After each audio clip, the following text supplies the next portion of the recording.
সরকারি প্রাথমিক বিদ্যালয় হোসেনপুর উপজেলার একটি স্বনামধন্য শিক্ষা প্রতিষ্ঠান। অত্র প্রতিষ্ঠানে প্রধান শিক্ষক হিসাবে যোগদান করার পর থেকে লেখাপড়ার গুণগত মান বৃদ্ধির জন্য সরকারি নির্দেশনা এবং প্রেক্ষাপট অনুযায়ী বিভিন্নমুখী উদ্যোগ বাস্তবায়ন করার প্রয়াস অব্যাহত রেখে চলেছে। তারই ধারাবাহিকতায় আমার কার্যক্রম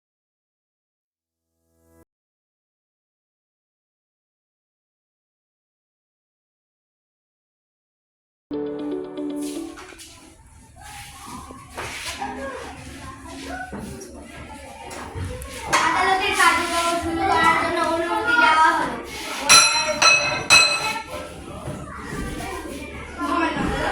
আমার মক্কেল বাইজিদের কিছু অভিযোগ আপনার দরবারে পেশ করার জন্য অনুমতি দেওয়া হলো। ধন্যবাদ মহামান্য আদালত। গত 21 সেপ্টেম্বর বেলা 12টায় আমার মক্কেলের ক্লাসরুমে ঢুকে আসামি আব্দুল্লাহ আমার মক্কেলের কলমটি ভেঙে ফেলে এবং কথা কাটাকাটির পর আমার মক্কেলকে আঘাত করে। এতে আমার মক্কেল শারীরিক ও মানসিকভাবে আঘাত করে। অবজেকশন মহামান্য আদালত। আমার মক্কেল বাইজিদের মৌখিক বর্ণনা ও উপযুক্ত প্রমাণের আপনার দরবারে পেশ। আমার বিজ্ঞ বন্ধু কচি ধারা আমার আসামি আব্দুল্লাহর উপর যে অভিযোগ আনা হয়েছে তা সম্পূর্ণ মিথ্যা এবং ভিত্তিহীন। আমি উপযুক্ত প্রমাণ ধারা আমার আসামি আব্দুল্লাহকে নির্দোষ প্রমাণ করতে চাই। এজন্য আমার আসামি আব্দুল্লাহকে আদালতে হাজির করার জন্য অনুমতি চাচ্ছি।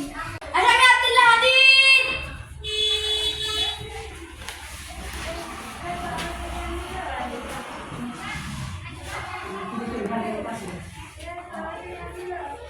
ওই দিনের ঘটনাটা আমাকে আমি ক্লাসে ছিলাম। আমি পরবর্তী ক্লাসে এসে দেখি কলমটি ভাঙা ছিল।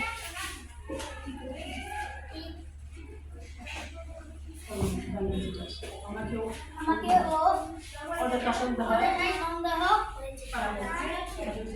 তাই আমি তাকে আঘাত করি। এই সময় নির্দোষ অবস্থিত ছিল। আমি সাক্ষী জান্নাতুল ফেরদৌসকে আদালতে আনার জন্য অনুমতি চাচ্ছি। অনুমতি দেওয়া হলে সাক্ষী জান্নাতুল ফেরদৌস হাজির।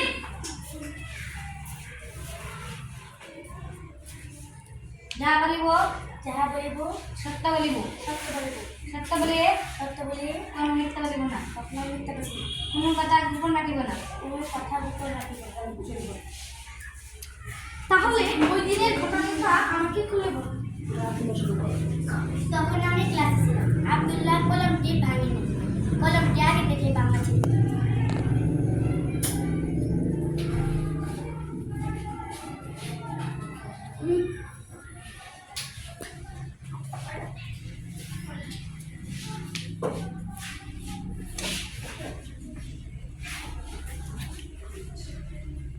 আজকের মতো আদালতের কার্যক্রম মুলতাবি ঘোষণা করা হলো। পরবর্তী শুনানির জন্য আগামী মঙ্গলবার দিন ধার্য করা হলো।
বার্ষিক পাঠ পরিকল্পনা। সহকারী শিক্ষকগণের সার্বিক সহযোগিতায় প্রণয়ন করা হয়েছে বার্ষিক পাঠ পরিকল্পনা এবং এরই ধারাবাহিকতায় পত্র বিদ্যালয় তৈরি হয়েছে মাসিক সিলেবাস, যা শিক্ষার্থীদের কাছে মাসের প্রথম সপ্তাহে বিতরণ করা হয়।